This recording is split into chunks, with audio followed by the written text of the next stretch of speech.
जम्मू कश्मीर के जिस तरह के हालात हैं, आज युवा सड़कों पर है और आम जनता त्राही माम करी। आखिर ऐसा माहौल क्यों हुआ?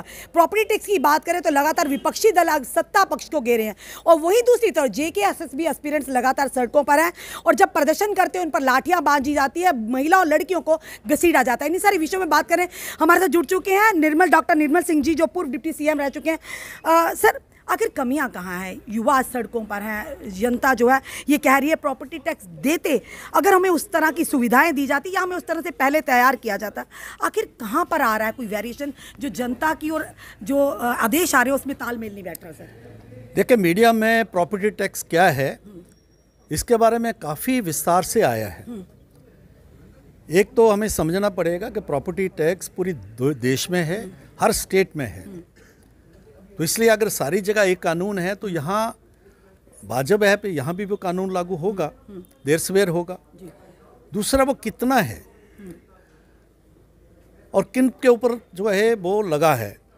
1000 स्क्वायर फीट के ऊपर तो गरीब आदमी को तो छोड़ दिया गया है और ये लगेगा भी कहाँ, जो है शहरों में म्यूनसिपल कमेटीज़ में लगेगा। जो इससे पैसे आएंगे तो म्यूनसिपल कमेटी को जाएंगे, हमारी गली नाली जो है वो बनेगी, जो सफाई में वही होगा। और उसके बाद जो है ये जो प्रॉपर्टी टैक्स है साल में कितना, ज़्यादा से ज़्यादा अगर मकानों 1,500-2 हज़ार साल का दिया जाएगा। मुझे लगता है कि महीने का 150-200 रुपया, उससे ज़्यादा खर्चा नहीं आएगा। लेकिन विरोधी पक्ष के लोग जो हैं वो, उनके पास क्यों कोई एजेंडा नहीं है। इस प्रकार के छोटे छोटे जो स्टेप्स हैं जो सरकार के जो अच्छाई की तरफ लेके जा रहे हैं, उनके ऊपर ही जो है ये प्रश्न चिन्ह लगाते हैं, क्योंकि वो डेस्परेट हैं। उनको लगता है कि हमारा जो है बिल्कुल भी ग्राउंड उनके हाथ में नहीं है, इसलिए वो जो है, और उसके लिए ऑल पार्टीज मीटिंगें भी करते हैं। जिन लोग all party meeting, doctor Farooq Abdullah ने कहा दिल्ली को जाएंगे। हाँ, दिल्ली जाएंगे और उनको पूछना चाहिए भाई 82 में जब उस समय पहले लगता था ना, ठीक है, पंजाब में है, हिमाचल में है, पूरे देश में है, तो यहाँ भी और कोई देखो बहुत बड़ा बर्डन आए तो ठीक है, चिंता का विषय होता है। लेकिन सरकार ने जिस प्रकार से गरीब लोगों को इससे अलग किया है, तो उससे जो है जो दे सकता है। 40% लोगों को नहीं लगेगा। हाँ, 40%। पर वही जनता भी कह रही है, उसमें कौन कौन से लोग आए, कैसे कैटेगराइज किया गया, क्या इसका एक रोड मैप बनाया गया, ताकि जनता को क्लैरिफिकेशन चाहिए। सर देखिए, जनता को जो है मीडिया में अगर जाएंगे, आप ही के मीडिया द्वारा न्यूज़पेपर्स में काफ़ी विस्तार से, और एलजी साहब का भी बयान आया था, उसमें काफ़ी डिटेल्स उसमें दी गई हैं, उसमें बिल्कुल स्पष्ट है। तो इसलिए जो है, एक तो मैं कहूँ कि गांव के लोग जो हैं वो बिल्कुल इससे बाहर हैं, लेकिन अपोजिशन वाले तो उनको भी कह रहे हैं देखा आगे आपकी बारी आएगी, क्योंकि उनके पास है नहीं। उन्होंने तो जो है कहना चाहिए उथल पुथली कर मचाना है, लोगों को कंफ्यूज करना है। यानी जो आदेश आया है इसका मतलब कि प्रॉपर्टी टैक्स देंगे, जनता देगी तो उन्हीं की वेलफेयर के लिए इस्तेमाल। हाँ, बिल्कुल बिल्कुल। चलिए, एक सवाल और सर, आप भी इस दौर से गुजर चुके हैं, जब आप स्टूडेंट होंगे, जब आप नौकरी के लिए फॉर्म्स फिलअप करते हो। आज जेके एसएसबी एस्पिरेंट्स हमारे सड़कों पर हैं पिछले कई दिनों से, क्योंकि उनका एक ही कहना है कि हम एग्जाम्स देने के लिए तैयार, क्योंकि एग्जाम का कैलेंडर भी पब्लिश हो चुका है। उनका कहना है कि एपटेक कंपनी जो ऑलरेडी डिफॉल्टर है, जो ऑलरेडी ब्लैक लिस्टेड कंपनी है, उसे फिर से टेंडर क्यों दिया गया हमारे भविष्य के साथ खिलवाड़ करने के लिए?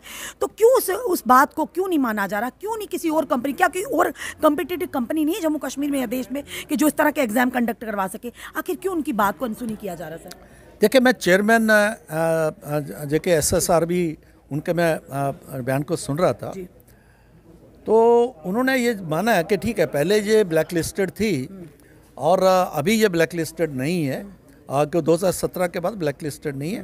तो वो कह रहे थे भी शायद जो है उस कारण से जब उन्होंने टेंडर भरा होगा तो वो आ गई होगी टेंडर में, वो हो सकता है। इससे ज़्यादा डिटेल्स मेरे पास नहीं है, लेकिन ज़रूर जम्मू कश्मीर में जिस प्रकार से एसआई के जो है एग्ज़ाम्स जो है उसमें जो है इस प्रकार की बात हुई, और भी कई एग्ज़ाम्स हैं वो कैंसिल किए गए, तो आम बच्चों में या नौजवानों में तो जो रोष है ये वाजिब है। क्योंकि जैसे मैंने कहा कि हम भी जब एग्ज़ाम देते थे तो जब इस प्रकार की बात होती है तो इतनी मेहनत करने के बाद तो वो ठीक है, लेकिन ये समाज है, समाज में हर प्रकार के लोग हैं। सरकार जो है उसको वो अपना काम कर रही है और सख्ती से कर भी रही है, और जो लोग इस प्रकार के उन पर एक्शंस भी हो रहे हैं। हम सरकार के ऊपर छोड़ें कि अगर एपटेक में अगर कोई इस बार गड़बड़ की है, अगर इस पर जब की होगी, जब उसने मतलब क्राइम कमिट किया होगा, अगर इसमें कोई क्रिमिनल एंगल लगता है तो सरकार पूरा उस पर एक्शन करेगी। यानी अगर बच्चे नहीं चाहते, युवा नहीं चाहते कि हमें एप्टेक कंपनी के माध्यम से ये एग्जाम दे, तो इसमें दिक्कत क्या, आपत्ति क्या है? कोई बड़ी बात नहीं है इस कंपनी को चेंज करना या टेंडर को। सरकार इसको देखेगी जी, सरकार इसको देखेगी, देखना चाहिए क्योंकि हजारों युवाओं का, क्योंकि न्याय होना भी चाहिए, न्याय देखना भी चाहिए। डेफिनेटली सरकार इसको देख रही है। धन्यवाद सर। ये थे हमारे साथ डॉक्टर निर्मल सिंह जी, जो पूर्व डिप्टी सीएम रह चुके। उन्होंने भी कहा कि सरकार को युवाओं के भविष्य की अगर चिंता है तो इसके ऊपर ध्यान देना भी चाहिए।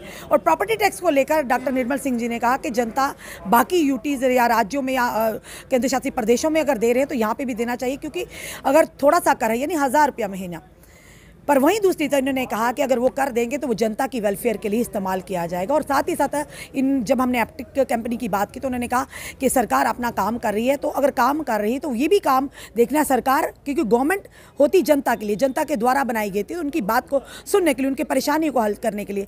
चलिए देखते हैं कि एप्टेक कंपनी को रिमूव कर किसी और कंपनी को टेंडर दिया जाएगा इस एग्जाम्स का। ये बड़ा नज़र रहेगी। जुड़ी ऐसे हमारे साथ अगले अपडेट के लिए। जय हिंद, जय भारत।